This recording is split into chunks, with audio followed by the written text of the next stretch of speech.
Saluton, mi estas Lais au axolotlo el Brasilo kai hodiaŭ mi instruos al vi kiel ludi min kampon au en la angla Minesweeper. Do, vidu ĝin. Um, la traduko ĉi tie estas minbala ŝipo, sed mi ne ŝatas tiun tradukon. Mi faru mian propran tradukon. Bone. Ni komencu je la facila ludmaniero. Bone. Do, multaj homoj pensas ke ĝi nur estas ludo de sorto kaj ĝi ne havas neniun logiko, sed fakte ĝi ja havas multe da logiko, estas pli da logiko ol sorto. Ja estas sorto, sed estas multe malpli ol homoj pensas. Do, ni komencu. Unue mi provas trovi liberan lokon. Jen, mi trovis liberan lokon. Ĉi tie ĝi montras kiom multe da bomboj estas en la ĉirkaŭaj lokoj. Do mi scias ke en ĉi tiu 3 kvadratoj, ekzemple, estas nur unu bombo pro ĉi tiu kvadrato. Bone. Kaj ĉi tiuj 3 estas 2 bomboj. Do mi scias ke la bomboj povas esti du ĉi tie kaj ĉi tiu estus libera aŭ ĉi tiuj du plenaj kaj ĉi tiu libera. Sed pro ĉi tiu numero, la unu numero, mi scias ke ĉi tie estas nur unu bombo. Do, ni ja scias ke ĉi tiu in unu de ĉi tiuj kvadratoj estas unu bombo. La alia estos ĉi tie. Do, pro ĉiu alia unu ĉi tie, mi jam scias kie ĝia bombo estas. Do mi povas liberigi la aliajn lokojn. Kaj nur estas du lokoj ĉirkaŭ la du. La du bomboj estas ĉi tie.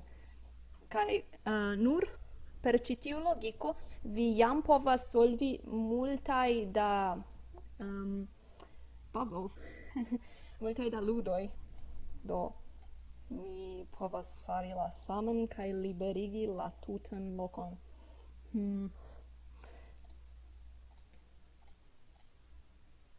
Do, ĉi tiu mi faros la saman aferon kiun mi faris ĉi tie. Mi scias ke en ĉi tiuj du lokoj estas nur unu bombo, kaj ĉi tiu enhavas tiuj du lokoj. Do ĉi tie estas nepre libera.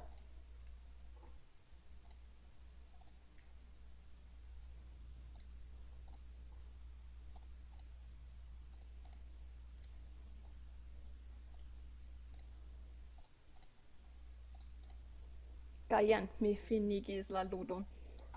Kaj nun mi farus la ludon en la nedivena ludmaniero, sed ĉe la malfacila modo.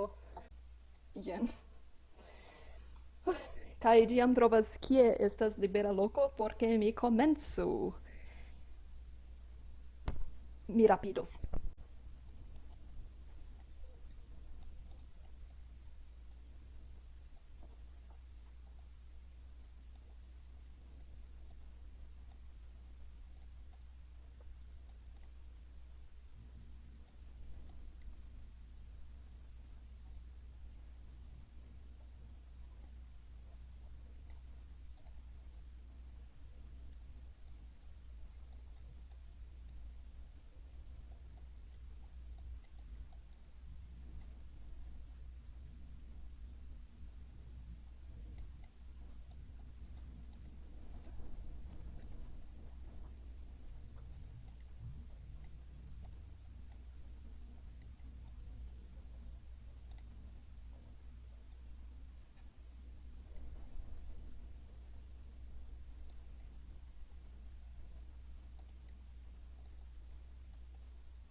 Jen, mi finigis la ludon ene de 391 secundoj. Do kiom multe estas tio?